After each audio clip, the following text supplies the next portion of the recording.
Our next keynote speaker represents GRECO. GRECO stands for Group of States Against Corruption, and it is a subsidiary body of the Council of Europe. GRECO's primary mission is to monitor and promote anti-corruption efforts among its member states. Therefore, we have invited President of GRECO and a Justice of the Supreme Court of Croatia, Mr. Marin Mrčela, to explain how their organization is addressing these critical concerns and working towards a more transparent and accountable governance across member states.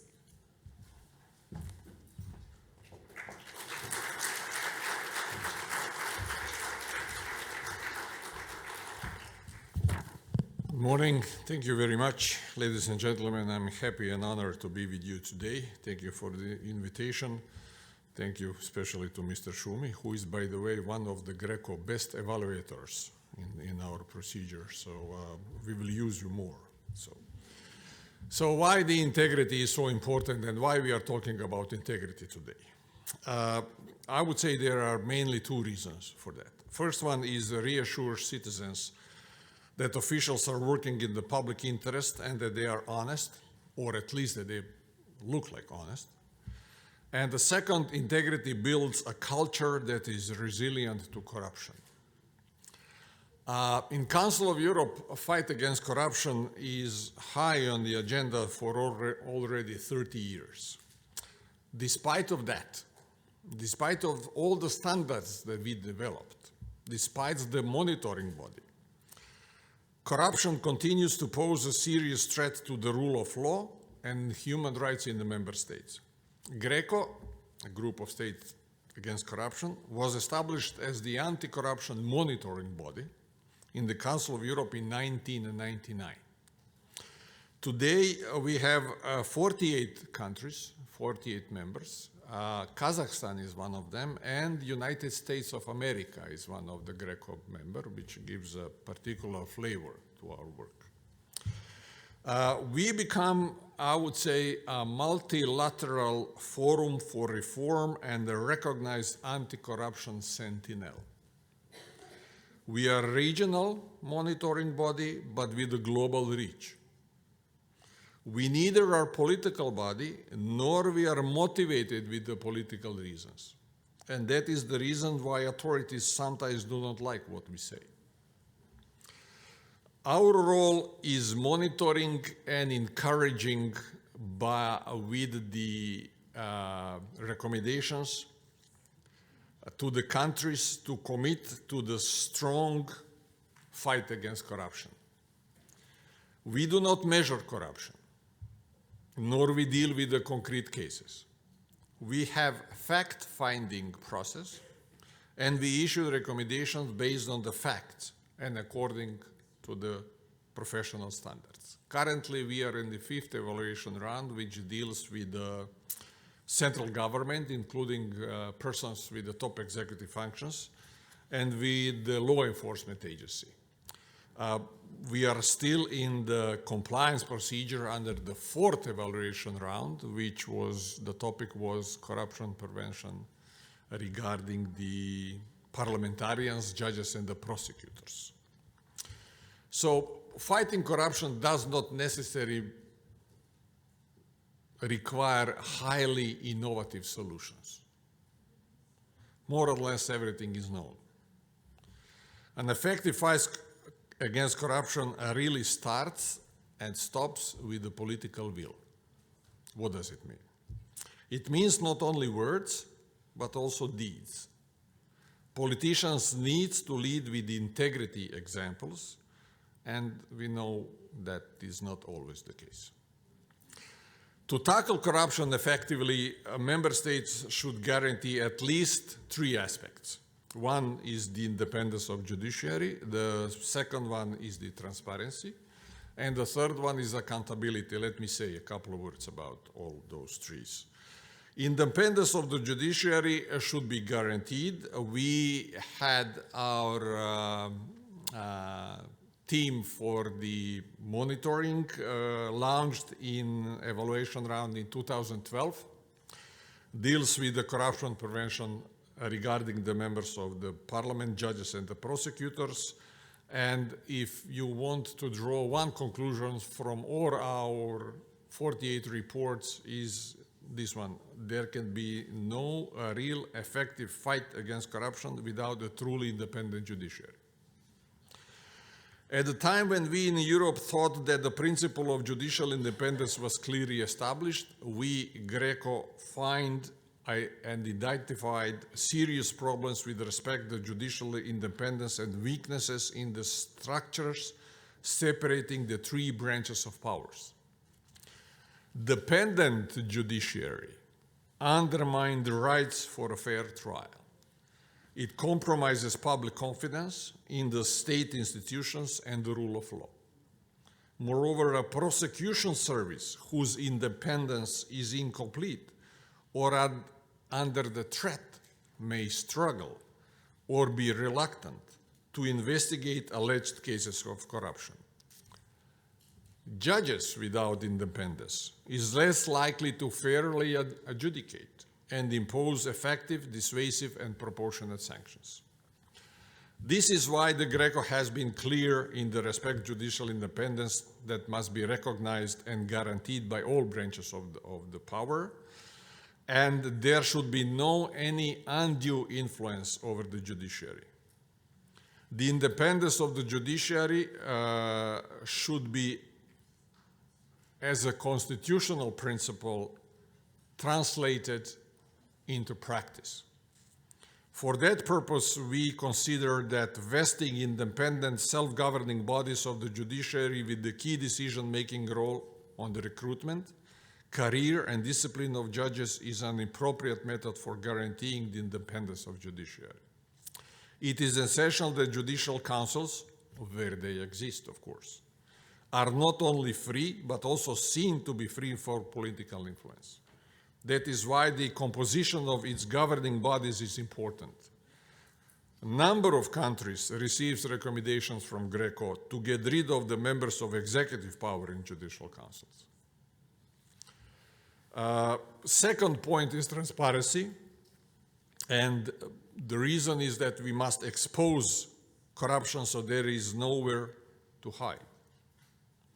And this is my second point, which leads to the access to the information issue, which we also cover in our monitoring work. Government entities, and these are some of the conclusions that I would like to share with you. So government entities are often reluctant to disclose information and prefer to apply exceptions, enabling them to withhold all or parts of the information requested. In addition, the application of laws on freedom of access to information is too often inconsistent across government entities, which shows the need for the training, which is our standard recommendation, I would say. Any exception to the rule of public disclosure should be limited to a minimum and be thoroughly justified. Any limitation of the right of access to official documents must be necessary in democratic society, proportionate, and only applied if there is not an overriding interest or disclosure. Here I must underscore the importance of involving key stakeholders and more broadly civil society in the civil corruption policy and decision-making process. Moreover, the role of independent media is crucial, as we often refer to them as the watchdog of democracies. We know that the dog do not bite the hand that feeds him, though, right?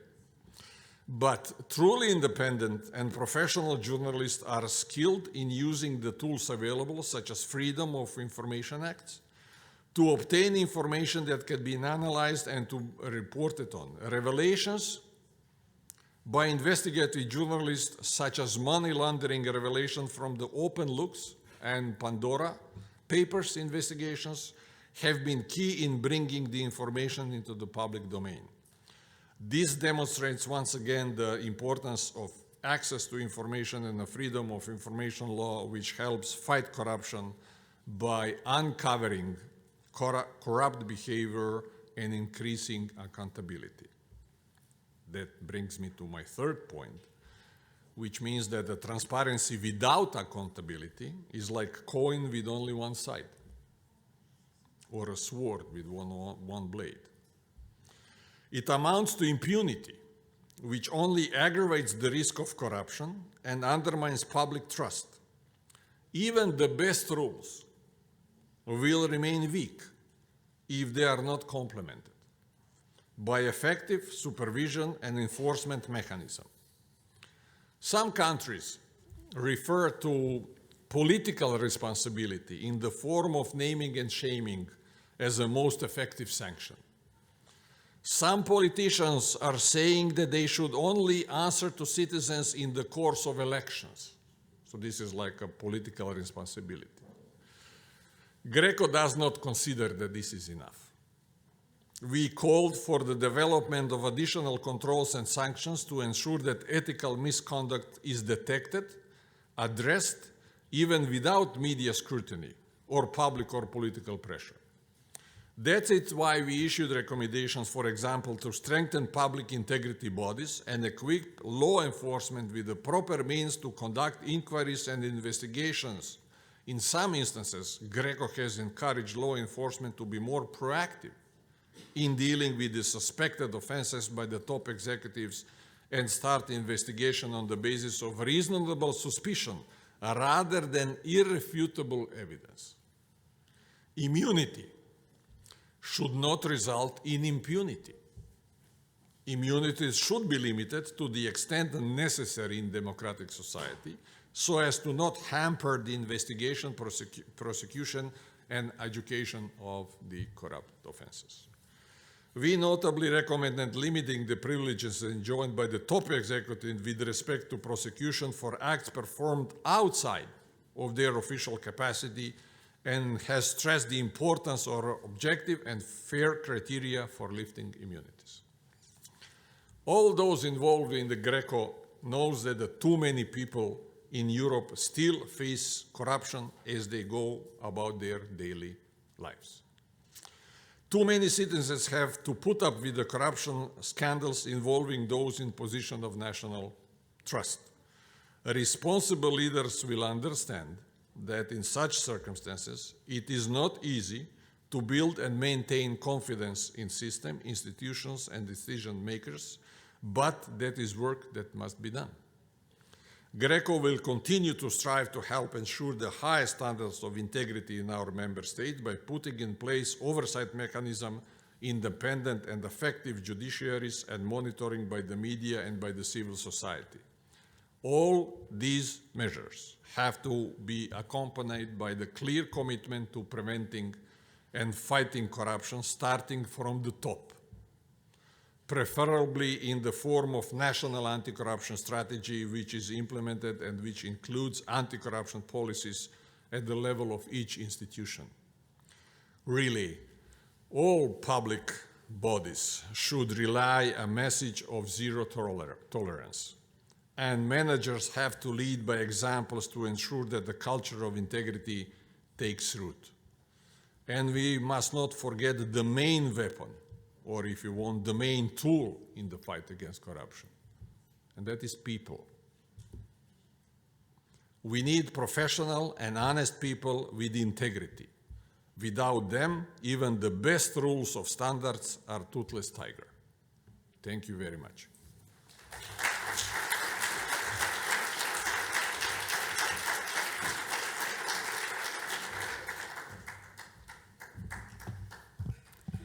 Thank you, Mr. Mrčela, for your valuable insights and highlighting that we can see changes only by drawing attention to corruption risks and concrete ways of mitigating them and of countering misconduct.